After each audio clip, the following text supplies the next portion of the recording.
Okay. All right. Recording started. So, Jerry, thank you very much for your time today and joining the Forever Next Year podcast. I really was excited to kind of get a chance to speak with you. I'm really, inspired by your YouTube channel as well as just your presence within the automobile space and how you've gotten yourself published in over 6,000 articles. I think it's super impressive and super inspiring for myself, but also for other people that are listening to this to see how you did it and see how you've achieved the successes that you have and just any advice or kind of lessons learned that you could give to me as well as the people listening. I think that would be appreciated. So I'll stop talking there. I'll let you introduce yourself more and tell the audience about more about what you do. Well, I've been an auto journalist for 40 years. Kind of stopped that in 2019 when Motor Trend went out. I got an announcement: we're done. We're not doing any more magazines. Well, they had 3 left, but I've been getting into YouTube. So, sorry, the volume is a little low. Do you think you could speak maybe a little louder? Sure, I can speak loud. Sure, thank you. Yes. Perfect.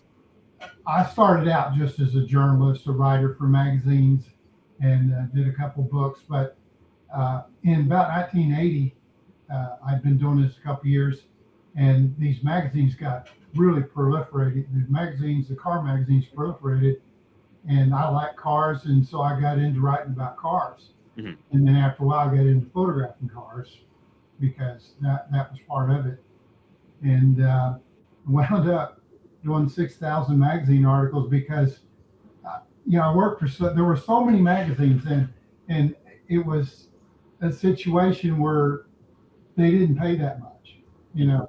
I started out at $75 a page. Wow. And then about 1985 they increased it to $200 a page. And that was it. That's what they paid that from then on. But I figured out I had to do more. The way to make a living was to do more. And I got real good at it. I would go to shows, shoot cars, write all sorts of things. And my quota after a while was to get out 1 magazine article a day. Mm-hmm. Now that means you got to work for a lot of magazines. And at one time I had 9 columns. Wow. 9 monthly columns. Wow. For all kinds of magazines. I had 4 for the CSK back east in New Jersey. And that was High Performance Mopar, High Performance Pontiac. That was Muscle Cars and High Performance Cars magazine. And they just kept getting bigger. I helped them name new magazines, and then I had a column in Chevy Friends magazine at one time. That was a dealer magazine. I had a column in Southwest Airlines magazine at one time. I had a column in Mustang Monthly and High Performance Chevrolet.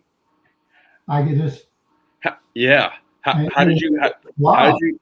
Yeah, I was going to say, how did you even get the attention of these magazines to hear your story? How did you even get them to say, we want Jerry to write this column for us? I mean, what was that like? Well, what it was like was totally different from what you read in Writer's Guide, where it said query the editor, send the letter to a query writer because they don't have time to talk. No, I called them on the phone and bugged the hell out of them. And I said, I'm going to do this, I'm going to do that. And finally, they just, they wanted to. I was just like a mad dog. I was going to do this, and that's the end of it, Wow. And so I got all, but they needed content. They needed content. Got it. So I could provide it for them. I never missed a deadline. I started out, my early years, I worked for the National Choir. I was one of the top stringers. Mm-hmm. And they even tried to hire me. They would fly their top stringers into Lantana, Florida, and you go into this like housing district. You think, what? And they didn't have the National Choir out in front of the building because they didn't want anybody to know. I guess they were there. And you go in, and I'd sit there for a week. And my editor, who happened to be Paul Levy, never forget that name. He went over to Europe when Princess Grace died, he was one of their top people. We really got along well. I was so green. Let me tell you, when I started out, I come from a little town. I have a degree in math and physics, but I went to work at a gas station because I didn't want to do that. No, that's not what I want to do. I tried to hire me in the lab. I don't want to work at a lab. And I was pumping gas, and I started writing magazine articles. So one of the places I worked for, the National Enquirer, I put in some good leads, and they paid you for the lead, they paid you for the story, they paid your expenses, everything. They were the great magazine. And before they got into all this political stuff, I don't know about them now, but they tried to hire me, and I was having so much fun with all these magazines. I didn't want to do it. I probably should have, but there were circumstances where I couldn't really do that back home. But at any rate, it was a lot of fun, and everything you heard about it was not true. I mean, we had to put everything on tape. Okay, everything, we transcribed everything. We had every word backed up, and I never wrote anything wrong. And I was writing for cars at the time. They got to where I did all the car stuff, and they came up with great angles. See, and that's where I learned a lot. Because when I get in the car magazines, that's why I started the barn find stories. Oh, these are big. I want to do barn finds. And the magazines, the editors of car magazines, so many of the editors were just hired because they knew the cars. They knew all about the cars. And so they needed that, but they didn't know what a story was. A lot of them, I'm not saying they weren't good editors. I'm saying I was different. I came from the mass market. Mm-hmm. So that's like, if you go to my YouTube channel now, I have people say, oh my God, I thought it was just about a car. No, the car only gets me into the people's lives where I can do a story. Because everybody wants a story. And the story has three parts. You got a beginning where there's a problem. You got a middle where you resolve the problem. And then the ending where you see the resolution, final resolution. So that's what I do, and I couldn't have made it without car magazines, because the big magazines, they were hard to make a sale. Work for Popular Mechanics, for example, they didn't need that much. Most of it's written in house. These other rogue magazines, I mean, but I even wrote for Corvette Quarterly. That was a Campbell Ewald publication for General Motors, and I had a system, and shut me up if you want to, but I had a system where I could write on any subject. They're like, well, you're writing on Ford, Chevys, anything. I mean, Maserati, whatever it is, I can write on. The way I could do it is I did it where I recorded everything that the experts told me. Like when I went to the Ford Proving Grounds, I got to be a fixture at Ford Proving Grounds across from the Dearborn Inn. And I didn't need, before they were real strict, is like, oh, Jerry, go in, And, but I had a system where when I went like to the Ford long leads and I'm driving the cars, I would interview these engineers, and I'd find the guys that really were not just engineers, they were enthusiasts, and I'd tape record it and they'd tell me all about it. Well, I had a real good base, and so I transcribed it. I could type 90, 100 words a minute. I'd transcribe that thing, and all my journalist friends would say, oh, wait. I said, don't you record this stuff? And no, it takes too long. I mean, well, how do you remember it? I mean, well, they were just, when they wrote something, it was just what they knew. It was not me. I wrote I like to gather information from different sources. I could put together a magazine article in no time. I mean, because of this system. And I had, back in the early days, I had an old roll typewriter, with a $2 ribbon on it. I'd use it till it was, had holes in it. And then I moved up to this IBM Selectrics. And then from the IBM, of course, to computer era with the screens and all that. But I remember in the typewriter era, with a manual, I did 11 articles one week, and that was hard because I'm transcribing all that stuff.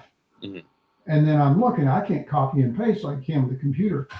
And oh, it was a blast. Wow. I go on the road and all the time. I was flying all the time. I had 200 nights in hotels one year.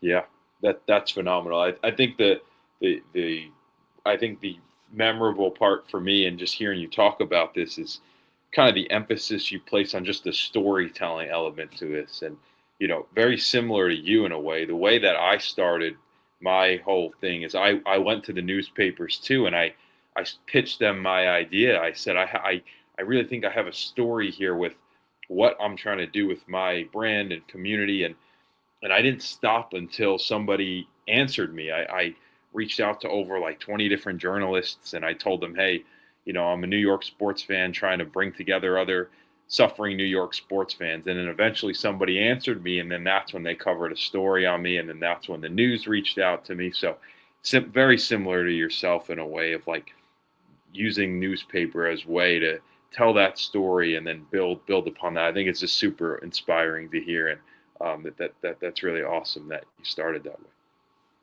Yeah, and if you're in the field you like to be in, it's good. I mean, I always wanted to move up. I want to write. I still want to write a movie. Wow. Yeah. A real movie, and I'm learning more with YouTube. Yeah. And I have a pretty good idea now, but yeah. So you started posting in YouTube. I saw your first YouTube video was, and correct me if I'm wrong, but I think your first YouTube video was published in 2016. Is that correct, or was it earlier than that? It could have been that. Okay. There was nothing earlier. I didn't know. Got it. 2016. I wouldn't even have done. What helped me was a friend wanted me to do some video for him, and so I said okay. And just for his, he's a basketball guy and was wanting to do a book, and then I did a video interview for him, and just I thought, well, I need to fix this up a little bit. And then I got into iMovie, and I thought, well, heck, I can do this now with my stuff, because I was still too busy doing magazine art to do anything else. But and it's just so cool to see how a page like yours has grown over time. But even, I guess, social media in the last few years has changed completely. So I almost think it was so much harder 10 years ago to really like get a page up and running off the ground. But now that you have, and there's all this technology of with the algorithms and feeding you different things you want to see and what you don't want to see. I mean, how are you like navigating those challenges, especially with like AI and all the different new content creators? Like, what if somebody that started trying to copy you and do what you do? Like, how do you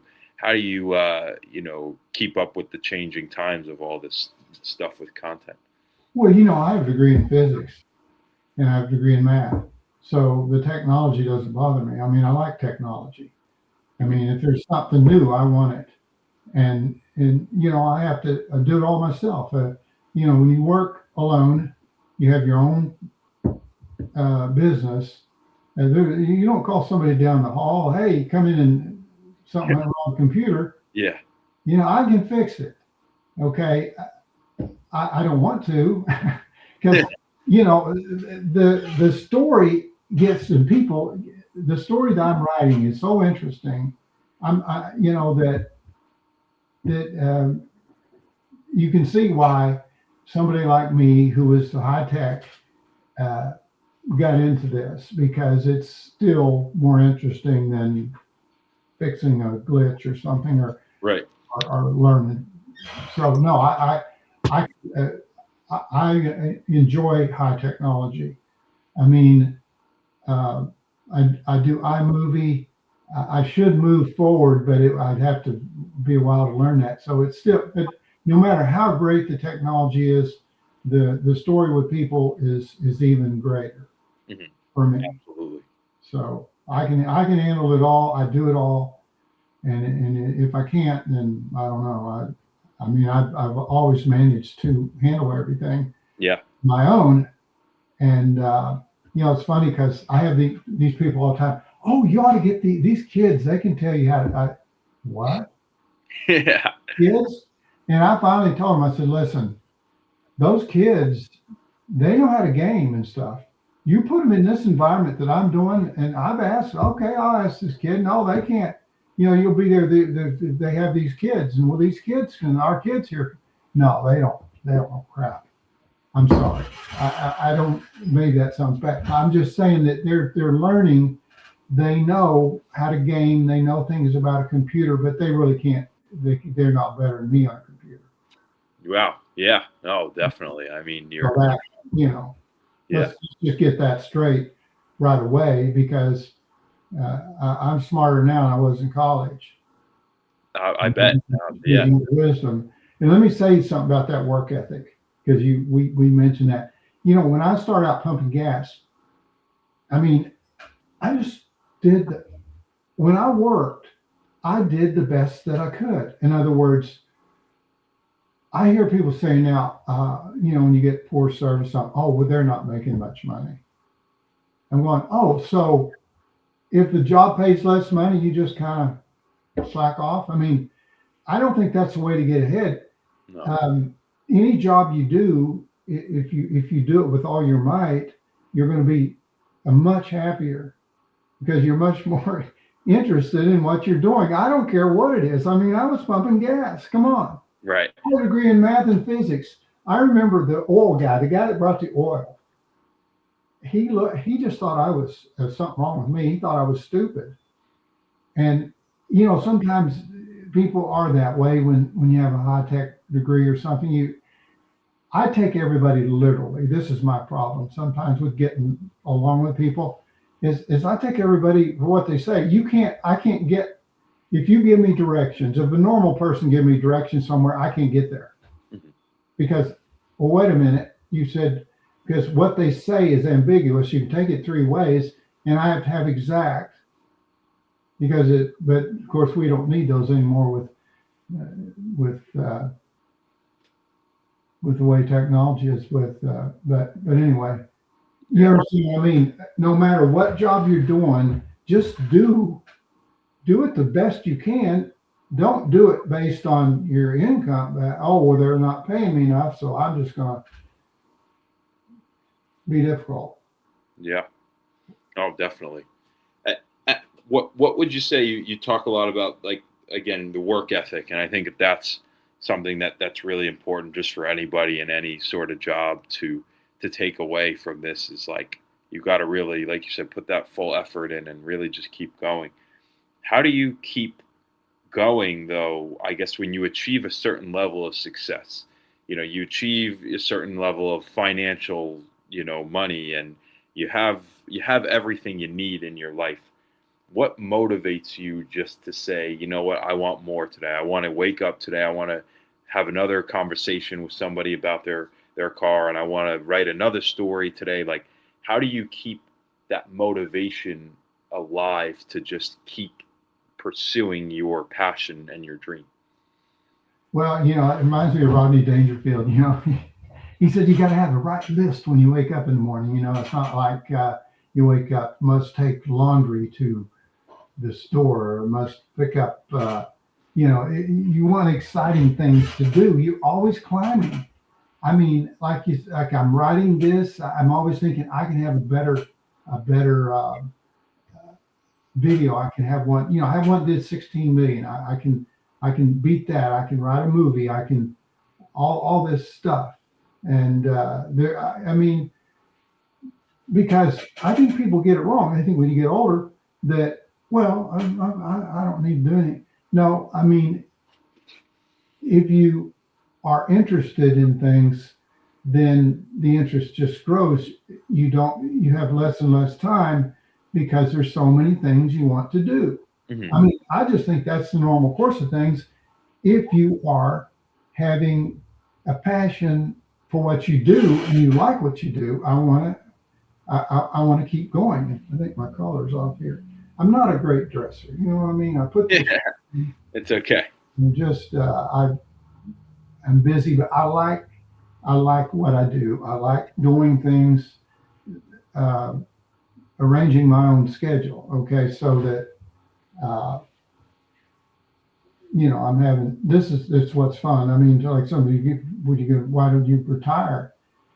I said, but if I retired, I'd want to do what I'm doing now. I mean, when I was working, it was, there I was pumping gas, and then I got it. All of a sudden, I'm flying to Detroit. I Right. took my first trip to Detroit because I had to go there lots, and I went to Detroit to gather pictures for a Mustang book, and this was 1976, I think. And I went into photo media there, and I picked out all these pictures. But I had my first flight on a plane, was at that time, and I got there, and I didn't rent a car. I should have, but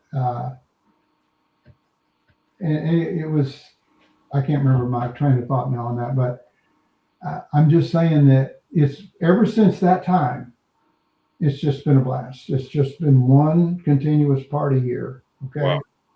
So, I mean, it's still work, but I could tell you, 100 stories, and I know people, I want to tell old stories. I like to trying to get better and listen to other people, but I have so many exciting stories about, when I fell out of a Cobra in the racetrack, 289, one of those CSX Cobras, and Carol Shelby told later, I was a good friend to Carol, and he said, well, you're the first one to ever fall out of a Cobra on the track, So I think I hold that record. See, and I have it on video too. Wow. You can see it on my channel somewhere, but I have so many people stealing my stuff that I just that's really hardest thing for me to take. I'm thinking, why would you do that? Right.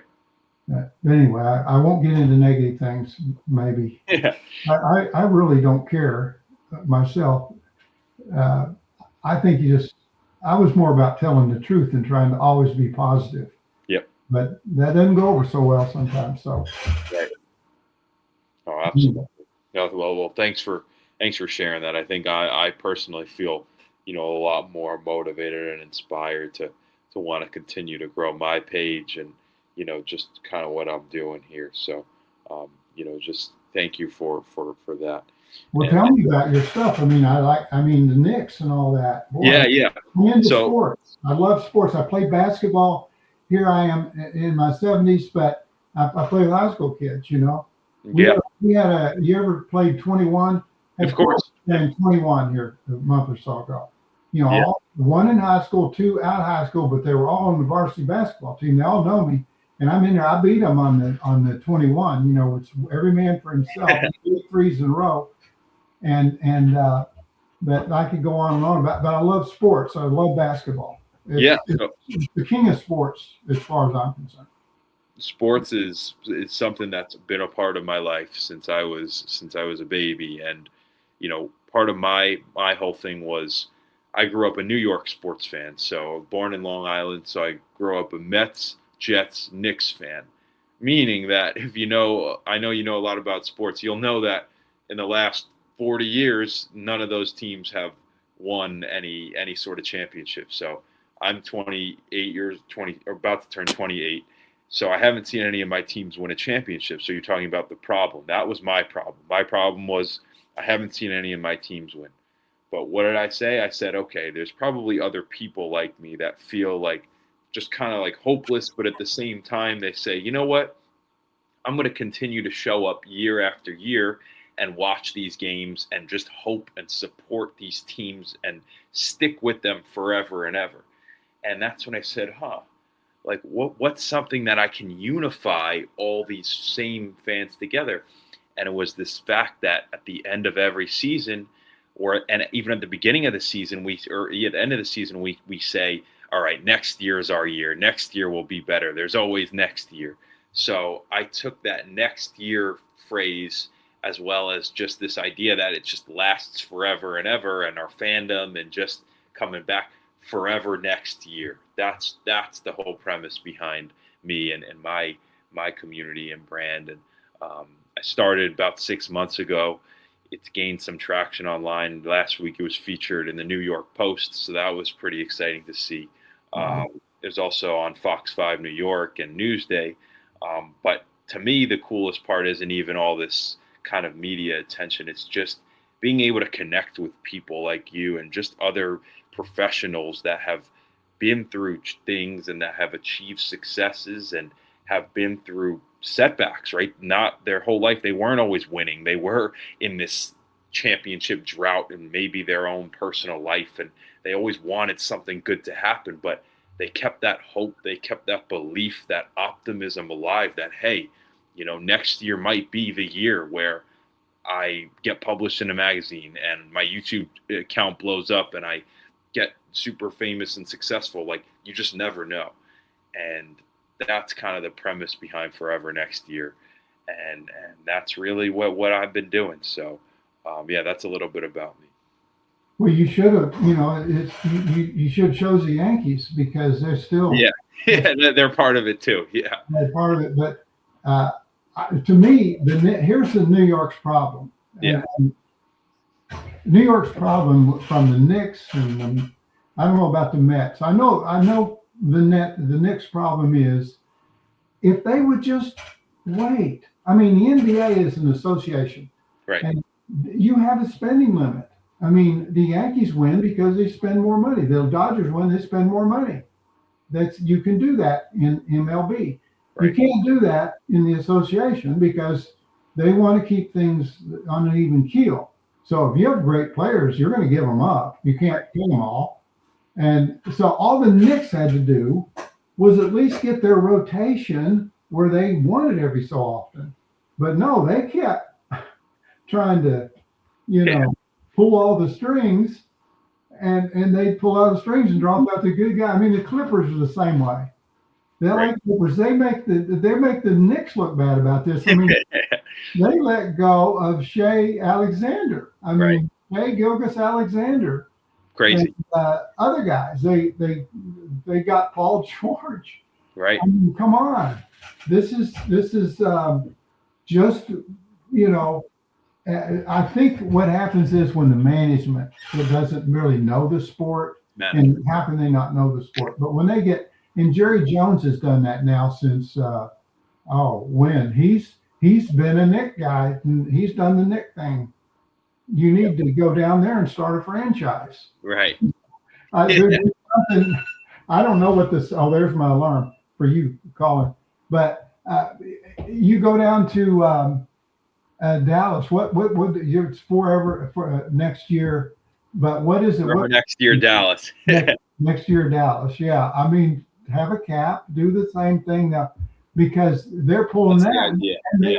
And they pulled the Babe Ruth of the 21st century when they let Doncic go. I mean, what? Yep. I mean, for a time I thought, no, it's one of those things. But you could probably sit here. Can you tell me all the Knicks, what they let go of and so forth? I mean. Yeah, I mean, I think that's what you were saying last time. Like, I don't think they should have fired Tibbs. Like, I love Tom Thibodeau as a coach. I don't think that they should have got rid of him, but I don't know. I mean, time will tell, right? We're playing Atlanta in the first series. Game one's on Saturday. It should be a good series, but it's not going to be a walk in the park by any means. But how you feeling about Boston? You think the Celtics are going to kind of storm through the East, or you think that they're going to get beat by either? Well, I wish I could have been on the radio for the start of the year, because I thought those three guys they let go that were so good, I thought they were replacing with three better. I mean, Porzingis to begin with was ill so much of the time. Right. And he did help them quite a bit. He was great. Horford left, but Horford was pretty old, and I thought, I just loved Luka Garza. I mean, Luka is, oh my God, he is just an animal out there. He is very talented. Now, is he quite as big? No. But, Bill Russell was only 6'9". Right. And he was the greatest player not just in basketball. He's the greatest single player in the history of all the sports. 11 championships, 13 years. And I talked to the man. I talked to him personally and wanted to know what was up, because how could this be? And Red Auerbach put it straight when he says, it didn't matter as long as we had Russell. That's all as soon as he left. And I was there. I watched that game in '69 where they beat the Lakers. Wow. And they've never topped that. I mean, with the greatest player of all time. But if they still won't, they won't listen to, all you got to do is listen to what Bill Russell said and you'll win. Do you understand? You know what Bill Russell said that was so good? What did he I say? mean, he had this system. Well, let's first say he had this system. Everybody else in the league, when they block a shot, they slap it. Okay, because boy, that makes me look good. It's ego. Right. There was no ego in Bill Russell. He was humble. The man was humble, and he was going to win. And he, even when he always passed it to the guy if he could. He wanted everybody involved. He did. Yeah. And But he didn't slap the ball out. You know what he did, right? What did he do? He just kind of touched it. Yeah. You know why? Wow. So it wouldn't go out of bounds, and they might have a chance of getting the ball. He kept it in play. Wow. And you watch and see if you'll see one person. Did one person ever take that advice in the whole history of NBA? Did you ever see anybody? I'm going, what is wrong? What is wrong with you? Wow. You're a center and you're slapping it out. I saw a guy slap one out last night, and he went, boy, you could see that look in his face. I'm going, and then here's what happened. The other team got it out of bounds and they threw it in, they scored. So what good did that do? If he would have got up there and just, but Russell also, he was just, and I need to stop because I could talk on him for an hour. And I always wanted to interview him, but the field I was in, I was so busy, I knew it wasn't going to work. I could interview him, but there's only so many things you can do. Mm-hmm. And I try and do them all. Right. But there's no fear. It's like, well, if you tell people your secrets, what are you afraid to? No, they won't do it. No, because they're usually telling me. I mean, you're asking me. Very few people ever ask me, how do you do that? How do you? They want, but they'll tell me.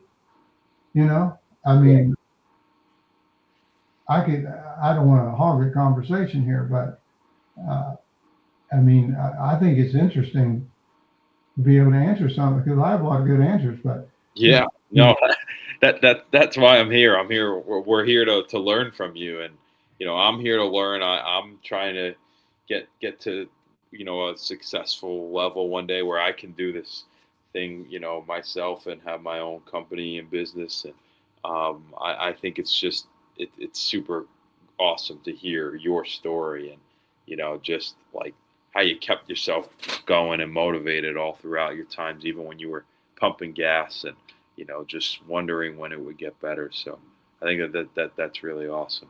Well, I tell you what, I did pumping gas. The guy would give me $2 an hour, which is the minimum wage is $3.50. Yeah. And I said, "Can I have half the flat money?" He said, "No."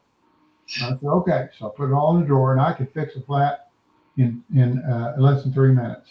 I'm very fast at that. I'm very athletic, and but anyway, I asked him. I said, "Can I buy or sell anything here?" Because it's kind of an edge town there, and people would come in with stuff they wanted to sell, and I started buying old Mustangs. He said, "Yeah." Well, man, I made more money buying and selling stuff than I did. I mean, like people would come in. A guy come in one time. He wanted to sell his old Mustang. Mustang just getting hot there, late 70s, and I bought it $150. Well, the day is over, sold it for $350. Wow. You get $200. There's a lot of money there. I bought lots of cars. I bought lots of things. And so, in other words, what's the old slogan? You get lemon, make lemonade. This wasn't really lemon, but I thought, well, no, I could steal the money. I don't like to steal. I don't like to lie. I tell you, I think I learned recently, maybe I shouldn't say this, but I think I have Asperger's syndrome.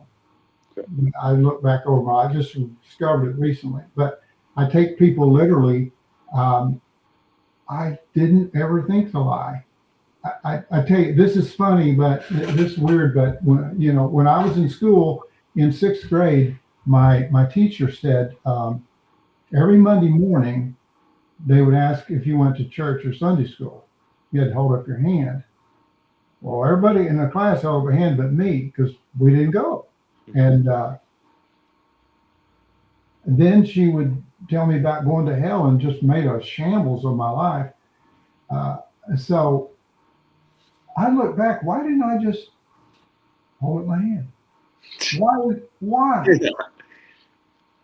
So I'm different like that. I think, well, no, I didn't do it. So I didn't think that anybody was lying, but somebody told me why didn't you just hold up your hand? Well, I didn't think of that. Yeah. Well, that's just so stupid. Too honest. It's not too honest. I don't know what it is. I just don't know why. Any days, I have friends, and I've lost girlfriends that way. You know what I mean? By telling the truth. And I always had this thing about, I don't. When I get treated bad, it's okay if I was treating somebody, bad or whatever. But when I'm being nice and then I get evil returned for good, that's what happens. But I think that's Asperger's. I don't know. That's all I can figure. But I've been blessed. This is the way I figure it. So things have been going well for a long time, and knock on wood. So you got to knock on wood, Absolutely. Well, Jerry, thank you very much. It's been a pleasure getting the chance to get to talk to you and speak to you and hear about your journey and stories. And personally for me, I feel a lot more inspired hearing about your path, and I hope to get to be as successful as you have become someday. And so just thank you very much for your time. It's something I really appreciate. So thank you so much. Well, it's been fun. I enjoy the show. You got a great show, and I'll be watching you. Awesome. Time. Awesome. Thank you very much. I'll this will be on YouTube, so I'll put it right up there. Okay. All right. Thanks. Talk to you later.